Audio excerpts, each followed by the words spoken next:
Hi everyone, my name is Kate Kalthoff and welcome to a Stamping to Share video. As you know, the Christmas quilt bundle in the 2017 Stampin' Up! Holiday Catalog has been so popular. And one of the first cards that I created when I got this bundle was this set of cards right here. And it's on a crumb cake card base, and all of these little squares that you see here that kind of look like quilts came out of the Quilted Christmas 6x6 paper stack.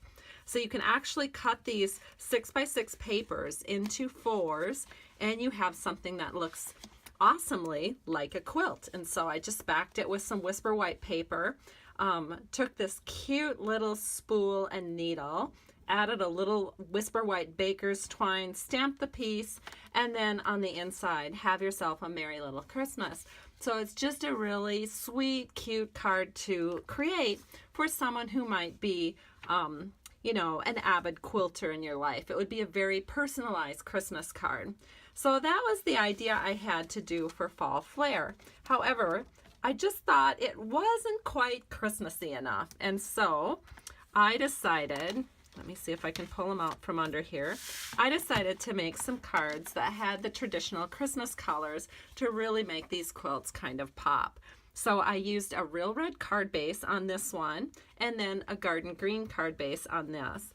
And then I decided to go with different sentiments as well, because there is a stamp set that's called Hearts Come Home that has some really nice sentiments. And I really liked the Merry and Bright on the front of the card, and then on the inside, Enjoy the Warmth of the Season, which is also perfect for quilters because you know that if you have a quilt, you feel all warm and cozy. And so again, the little spool and the thread just works so great for this card. And so here's the other one that I did. And so I'm going to actually share with you how to create these cards. But of course, you can apply the same principles to these cards. It's just that you'd be using the Christmas Quilt stamp set instead of the Hearts Come Home stamp set. So let me show you what we're using today. So here is the Christmas Quilt stamp set and the Quilt Builder Framelits. So again, this can be purchased as a bundle where you save 10%. And we are also using, let me set that one out of the way, the Hearts Come Home Christmas stamp set. And then it also can be purchased, if you want to get it as a bundle, the Hometown Greetings Edgelets. And so this is what it looks like. But again, for this particular card, we're just using the stamp set. And then, of course, the Quilted Christmas 6x6 paper pack, which I have used this so many times since I've gotten it. It seems like I've gone through pack after pack after pack. It's just been so much fun to play with. And of course, I love all the little stitching on here, even though I myself personally don't quilt. It's just such a cute paper pack. So let's go ahead and get started. Let me move this out of the way. We are going to begin with a piece of real red cardstock. Can hardly get more Christmassy than that. This is 5.5 by 8.5, and then I've scored it at 4 1/4. Going to take my bone folder and we'll just give this a good press along this edge here, and now it will lie flat for us.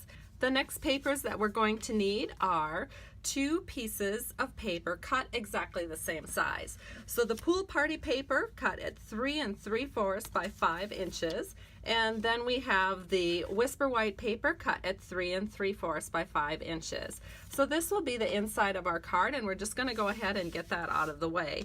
So we'll start by taking a 1/2 inch strip of the Quilted Christmas paper pack, and this is just a little green strip right here.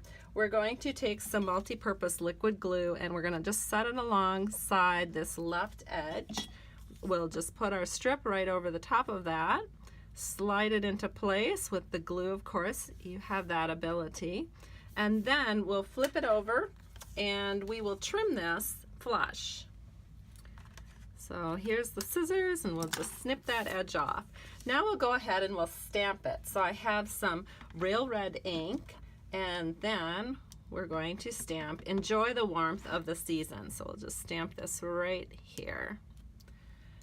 And the inside panel is complete. So we can go ahead and set that right inside our card. We'll just put a couple of strips of snail at the top and we'll center this in.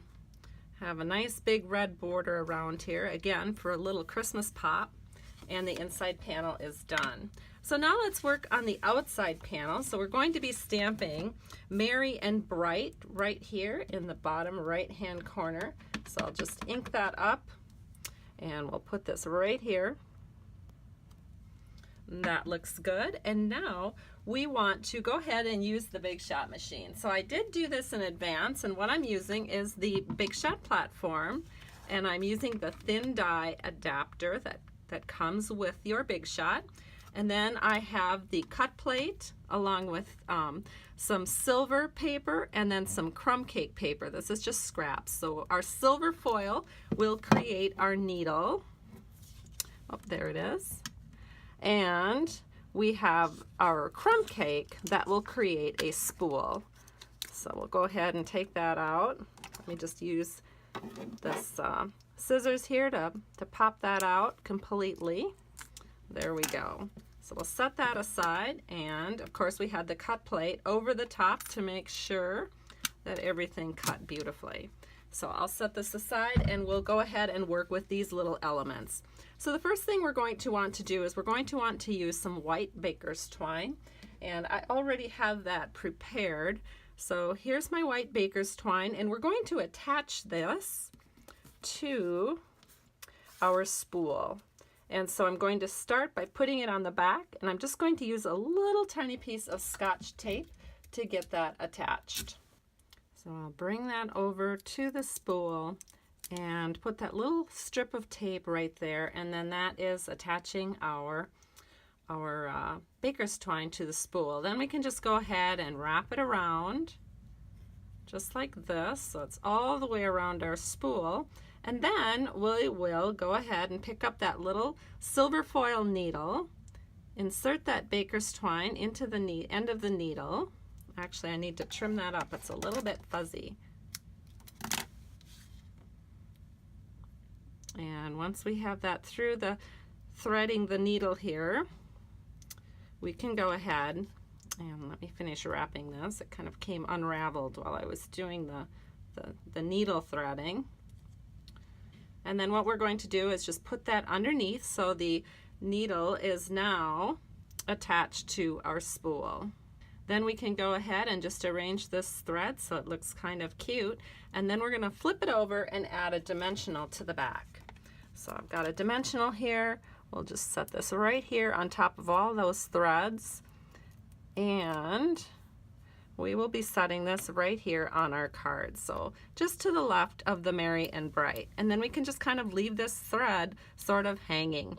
And if you feel like your spool is popping up a little bit too much, what you can do is take a mini dimensional, and we'll take the peely off, and we're just going to set that so that it catches right underneath in a place where we don't have the thread wrapped, and then it will lie flat for you. So this is what the card looks like at this point.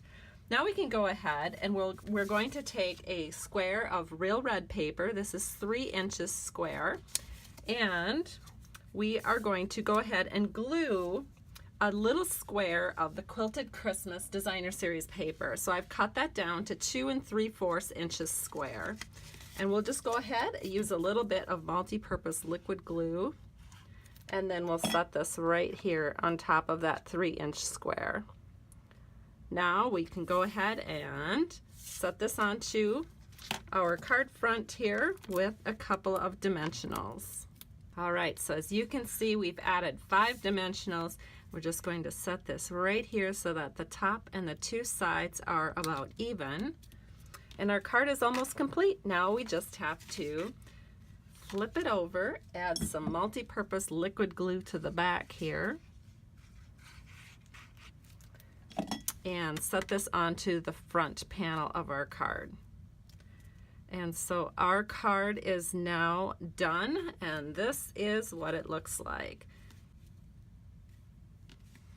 Isn't it so cute? It's just going to be perfect for that quilter in your life.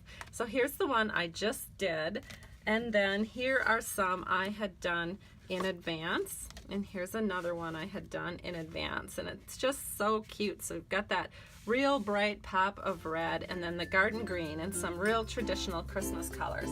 So I hope you've enjoyed this tutorial. Thank you so much for stopping by Stamping to Share today. If you'd like to place a product order, be sure to visit my blog at www.stampingtoshare.com. Have a great day. I truly appreciate you. Bye-bye.